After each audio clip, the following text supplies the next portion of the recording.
Welcome to the Growth, Grace, and Prosperity Podcast. Join Stewart Heath for down-to-earth conversations with top professionals, entrepreneurs, and leaders who have a story to tell. Let's get rolling. Hello, everybody. I'm Stewart Heath, CEO and founder of Harvard Grace Capital, back with another episode of the Growth, Grace, and Prosperity Podcast. And we're grateful to have as our guest today, Phil Ellenburg. He is the CEO of the Faith Family Medical Center. I'll get that right eventually. The Faith Family Medical Center in Nashville, Tennessee. And he's taken time out to share his story with us. Phil, thank you so much for taking the time and being with us. Thank you, Stewart. It's great to be with you today. Well, let's get to it. So, Phil, when you think back over your career, and you said before we got started, you've been watching it, so you know I only interview people of a certain age. Yeah, that would be us. So, and you know, that's intentional because experience is the greatest teacher of life, as they say. But as you think back over your career, what event or happening or what happened that was a game changer that sort of brought you here today, or gave you other choices to make along your career? Yeah, great question. And there have been multiple moments like that throughout my career, two that stick out. One very early, actually really before my career got started. I was in college, went to college here in Nashville at Lipscomb University, and didn't grow up in Nashville, but came here to school. And I actually was an accounting major. And I got almost to my fourth year and thought, I cannot do this. And so that led me to law school. So that was the first major pivot really in my life. I thought I'm going to go to law school, loved law school, practiced law, and had a wonderful legal career. But at the end of 2012, there was a pivot where a moment hit where I guess really, looking back on it, I guess you'd call it just maybe good old fashioned burnout. And as much as I'd loved the law, I needed to change. And that led to a complete career change for me and led me down a path. And really what started that was just a lot of prayer. And I learned that God will listen, and God will open doors, and he has a sense of humor, and he will lead you to things that you might not otherwise think that you were going to do. And that kind of that opened the door for me career path wise. But it's been a blessing. But those were two really key pivoting moments in my life for sure. So you were going to be an accountant. Well, I know for a fact that Lipscomb has a first class accounting program. And back then and even now. So that's interesting. There might be something to be read into going from accounting to the law. Okay, so we won't go there today. Yeah, that's a long story. Yeah. Seriously, did you practice healthcare law when you were practicing law? Because you're in healthcare now. Yeah, actually, no. So that's really interesting. So I started out here in Nashville at a small law firm, and the firm was mostly an insurance defense firm.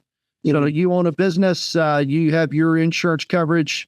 Somebody slips and falls in your store, you call the insurance company, they assign counsel. You know how it works. That's what the firm did. But there was a smaller group of us in that firm that practiced really a broad variety of business law.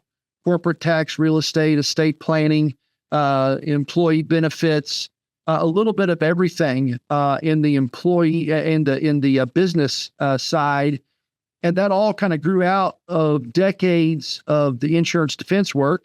Because once they called their insurance defense lawyer, then 5 years later they said, "Hey, we need an employee benefits plan." I wonder if that firm does that. Well, guess what? We did. Yeah, I actually started out in business law. And had no idea what kind of great foundation that was going to be for me to learn, to train me. I learned under some great lawyers that taught me well. And that led to a moment where after about 5 years of private practice, again, those doors that God opens. I went in-house at Lipscomb University. I was the first lawyer. I wasn't the first lawyer to ever be on staff, but I was the first lawyer hired at Lipscomb to actually practice law and to be the in-house legal counsel. And I did that for nearly 20 years. And that developed into me becoming general counsel at Lipscomb University. And so that business practice was a great foundation, because practicing law in-house, really almost any kind of in-house job, but especially at a university and higher ed, it's like practicing law in a small town. You do a little bit of everything. Right. And so I had that foundation and had that practice. So an amazing experience, wonderful opportunity. Loved practicing at my alma mater, and so it was a great experience. But yeah, one that I could have never imagined, back in law school days for sure. Well, that is interesting. So moving on, everybody hits bumps in the road. Plans don't go as expected. If you can, share with us a situation about a bump that you hit, what you thought was going to happen, what actually happened, and then how you navigated through it.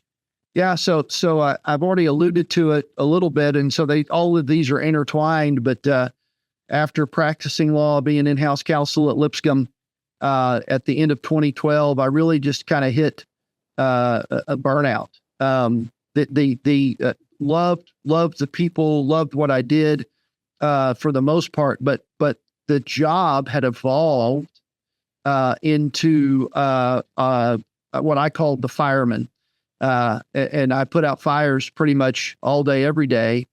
And it was difficult. And so I was working with friends. I was working at my alma mater. It was a kind of a small world of my universe and so I couldn't get away from practice. It was just constant.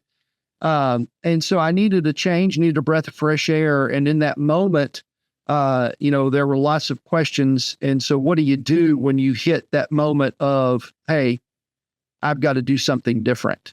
And so a lot of options. There's, Nashville's a wonderful place, a lot of great people here. But start tapping shoulders, looking to mentors and friends, people who I had grown to know and respect over the years, asking questions. You find out a lot about yourself. Hey, if you don't mind, tell me what you think I can do. And it's interesting to hear what people say. You got to be ready because you might not hear what you want to hear, but some good answers. Again, for me, I'm a person of faith, a lot of prayer in that moment. And that's where, doors can open, but doors you may not expect. And so even though I had been in higher ed practicing law, I found myself going to be the headmaster of a private Christian K through 12 in Murfreesboro, Tennessee, called Middle Tennessee Christian School, an amazing place. Despite me, thankfully I didn't wreck them. But those moments of, I need to do something different. I need to catch my breath. I need to get some good advice from people I trust who will shoot straight with me and challenge me or encourage me or both.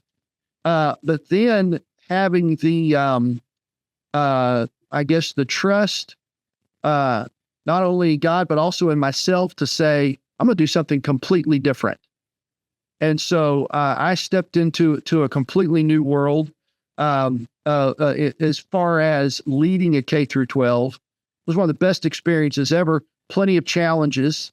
I made a lot of mistakes. There's things I look back on, I'd go back and do differently, but worked with some amazing people, faculty, staff, parents, students, board, just a great, great community.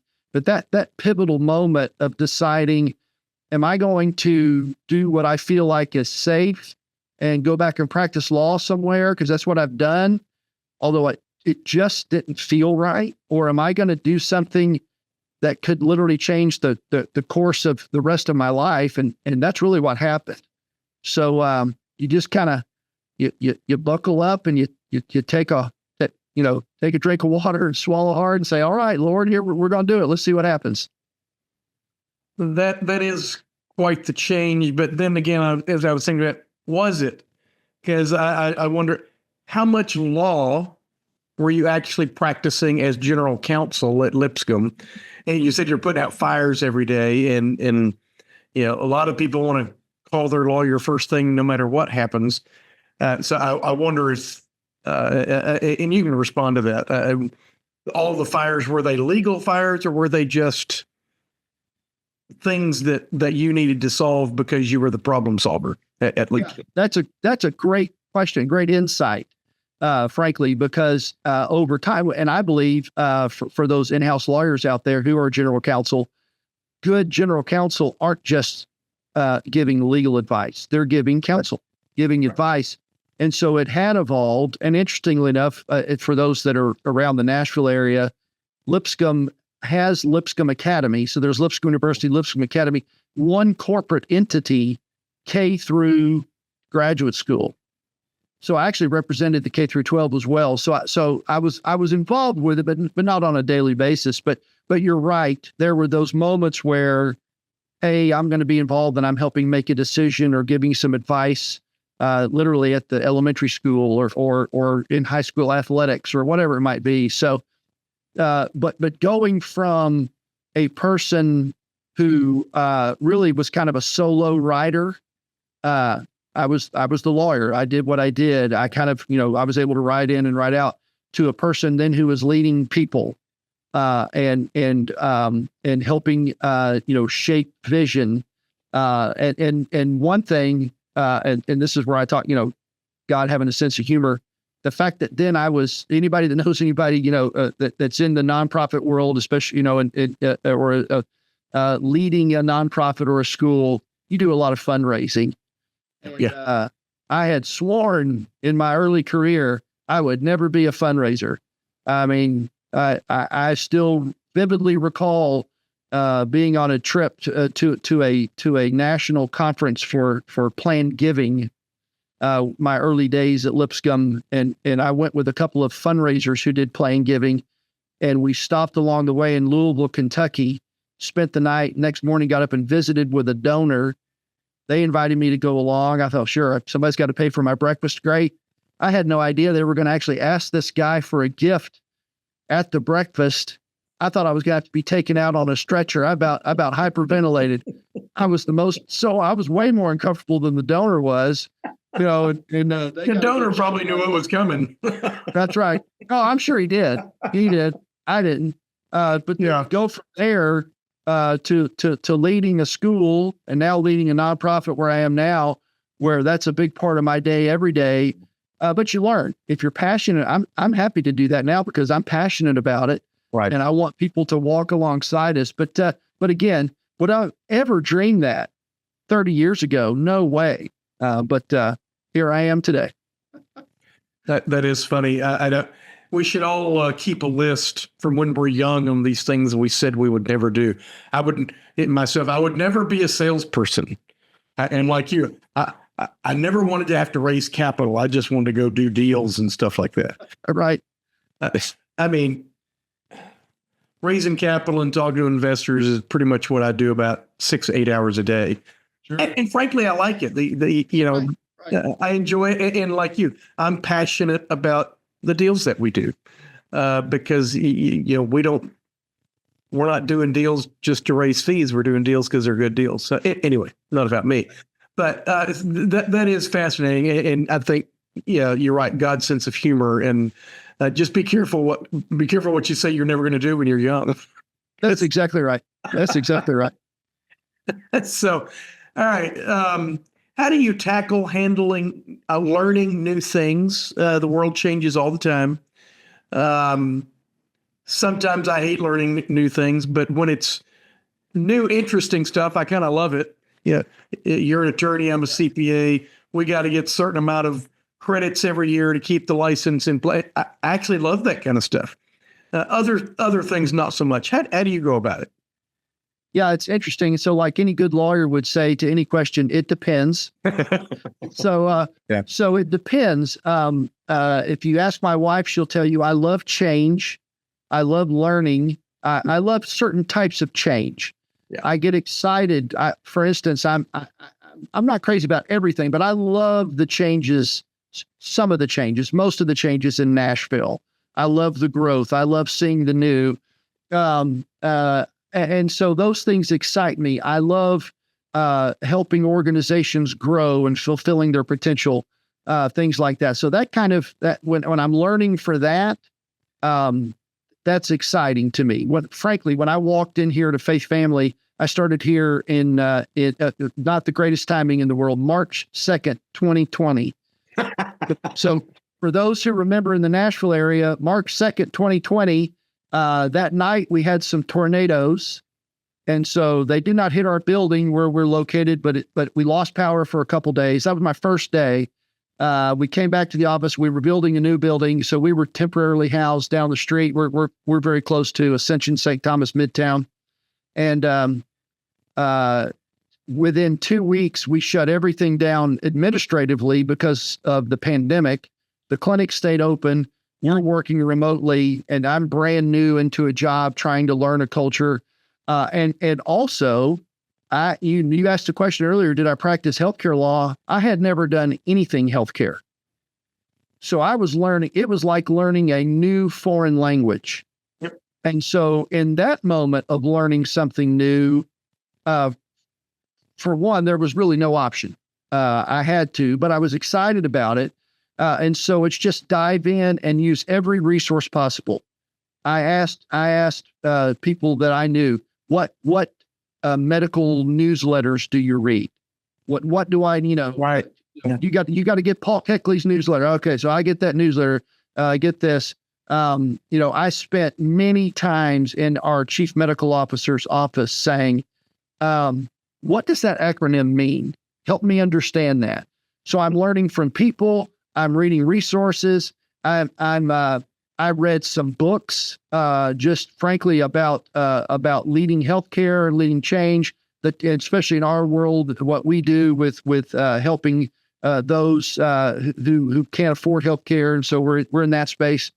So that kind of learning is somewhat forced but still exciting.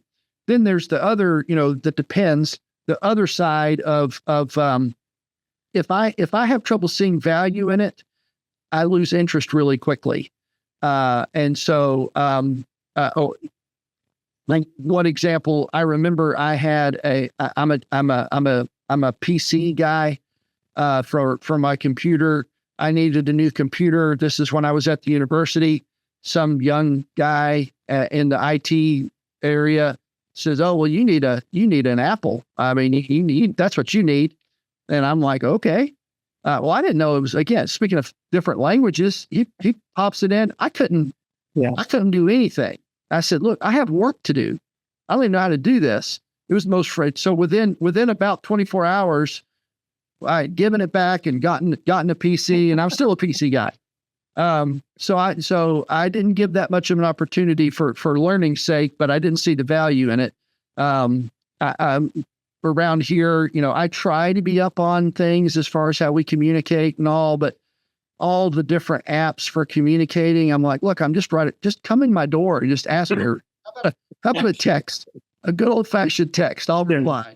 Yeah. So a little bit of it, it depends on the circumstance. I do enjoy learning. I like to continue to try to learn new things. I like learning. I've never been a guy that was I want to learn how things work. I don't have that engineering mind as much. I know people just, let's tear it apart and see, that's great.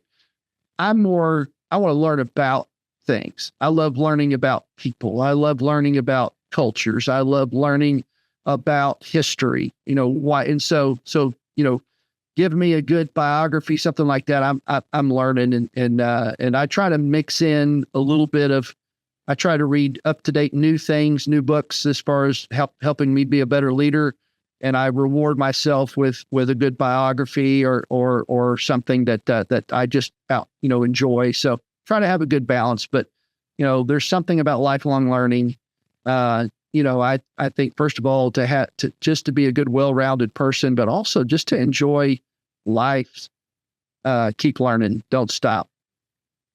care to share any of the things, the regular things you look at every day or every week, that you find very useful?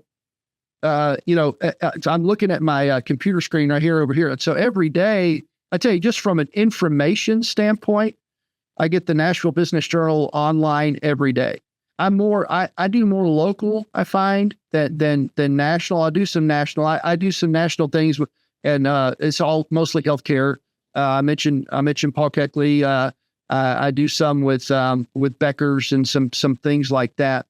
I also so I like reading. I get a I'm not going to be able to think of a name of it, but I get a weekly email from a guy in the upper Midwest.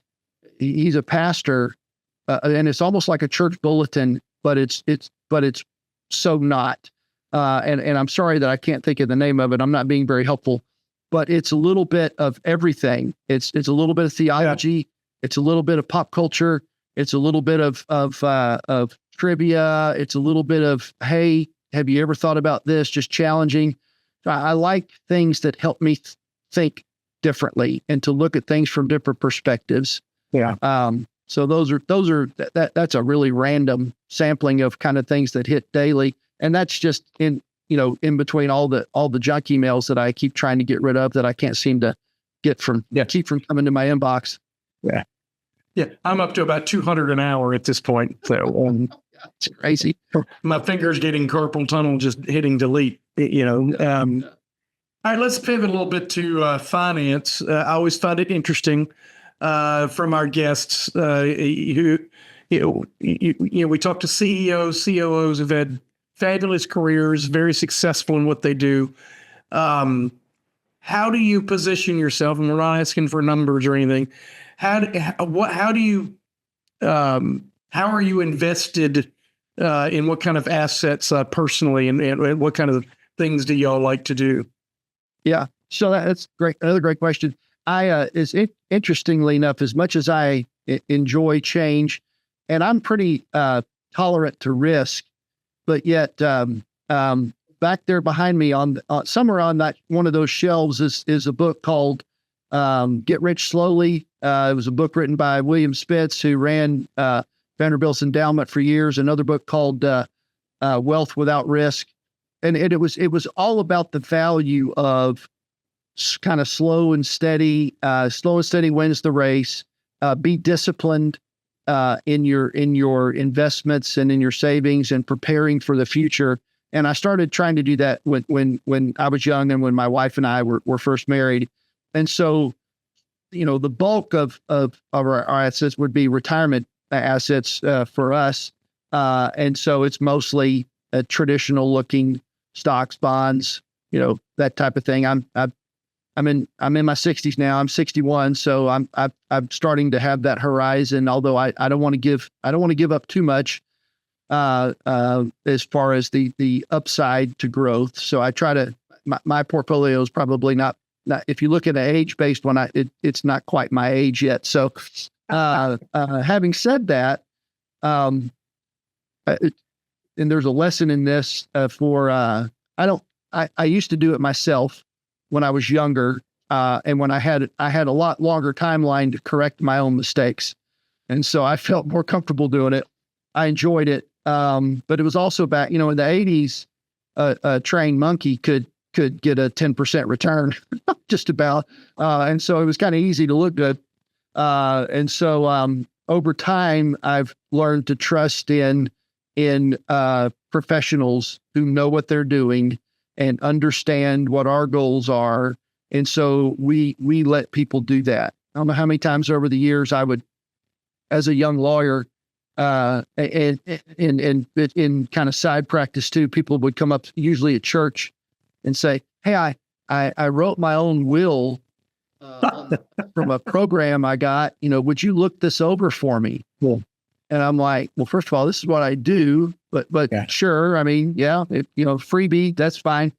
But I would usually start by saying, if you broke your arm, or your son or daughter broke their arm, would you go online and Google it and to say, and then tell the doctor, "Hey, step back, I'm going to do this myself"? No, you would pay them to take care of them, because they're professionals for things that you don't know how to do.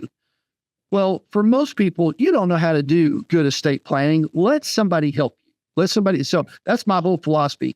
So we have professionals that help us with that. Having said that, this is a little bit of my personality. There's always a little bit of rebel in me. We had my wife's retirement happened to be with a friend.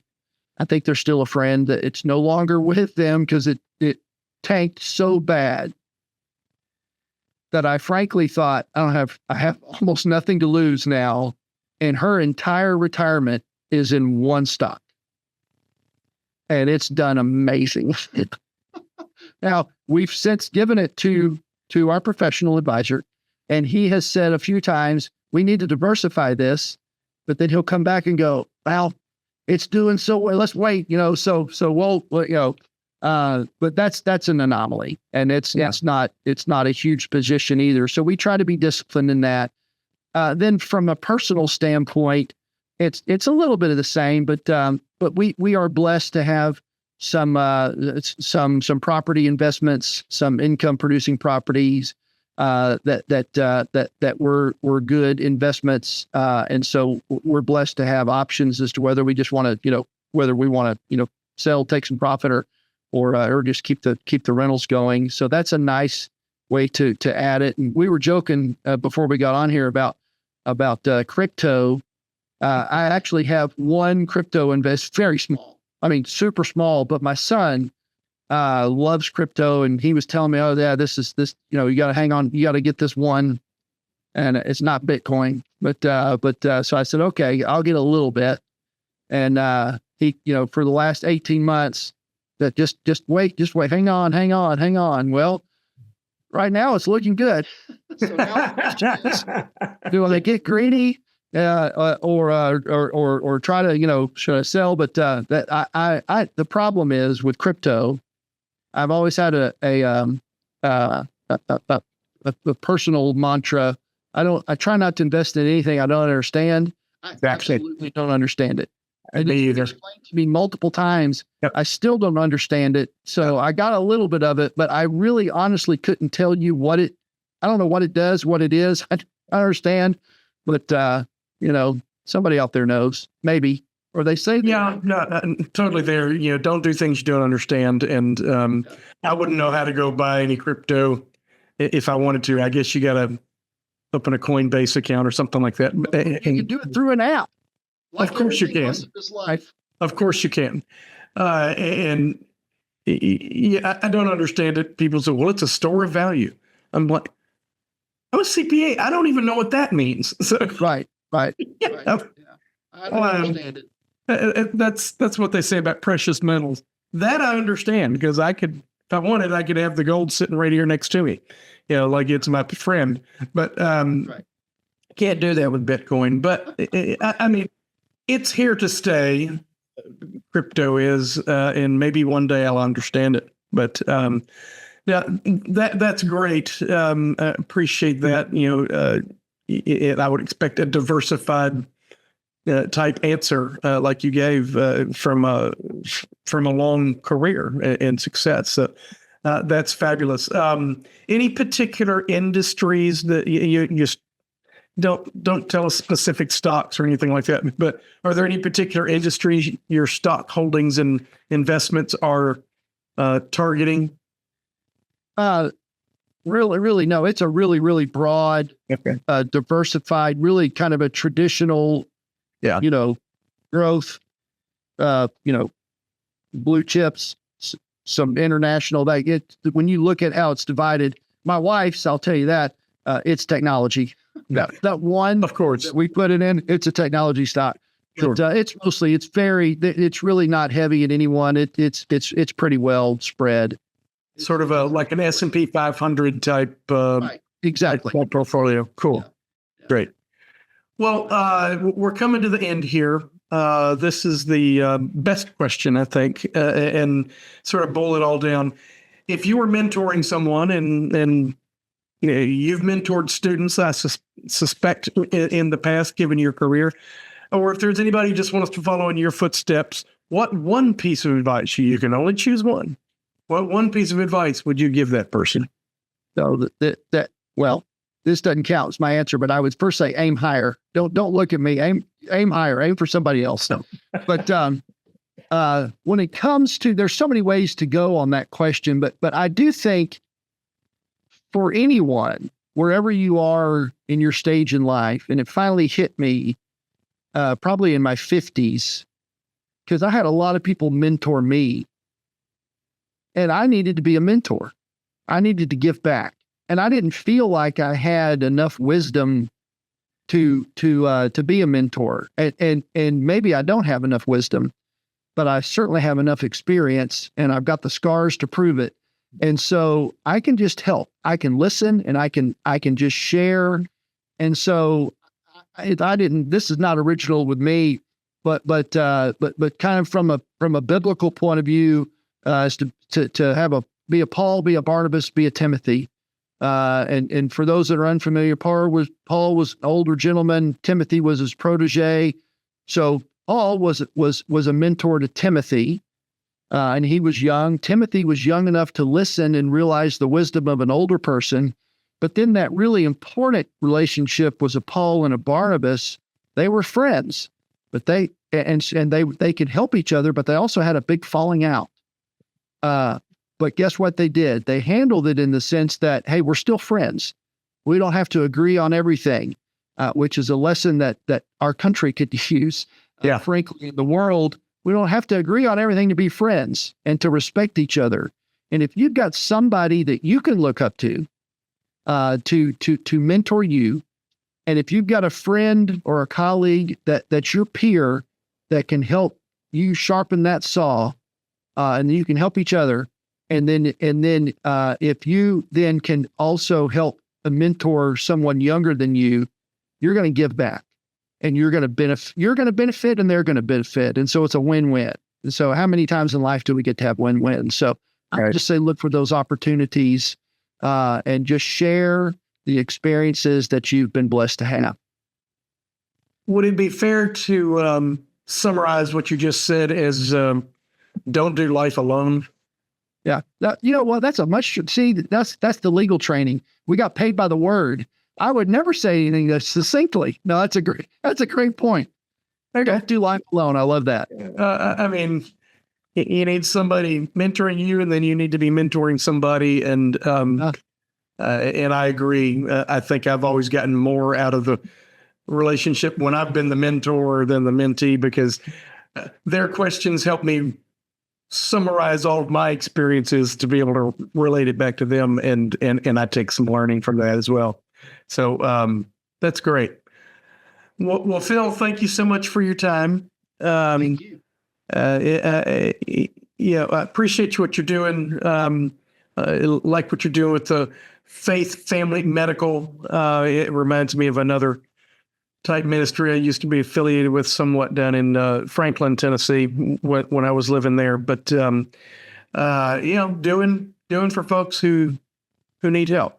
And that's a very direct place to be able to live out your faith, and still being professional about it and everything. So I love that. So if anybody would like to be able to reach out to you, contact you, maybe they want to find out more about Lipscomb or more about the medical center, how would they do that?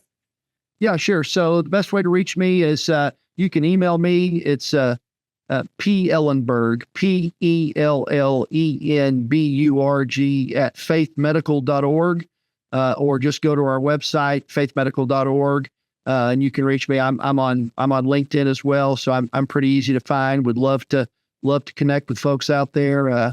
You mentioned it's a blessing. I'll give a quick plug. We at Faith Family, we provide hope and healing to our hardworking neighbors in need. We provide primary care to people who work but don't have insurance. There's about 200,000 Middle Tennesseans who are out there working, making all of our lives better through the people that are waiting on you in restaurants, that are taking care of the construction projects in this town, making landscaping look great, taking care of our children in daycare centers, whatever it may be, the gig economy, our Uber drivers. They work, don't have insurance. That's who we take care of on a sliding scale basis. And so Average patient pays about $40 a visit, so they can afford it, and we give great care for them.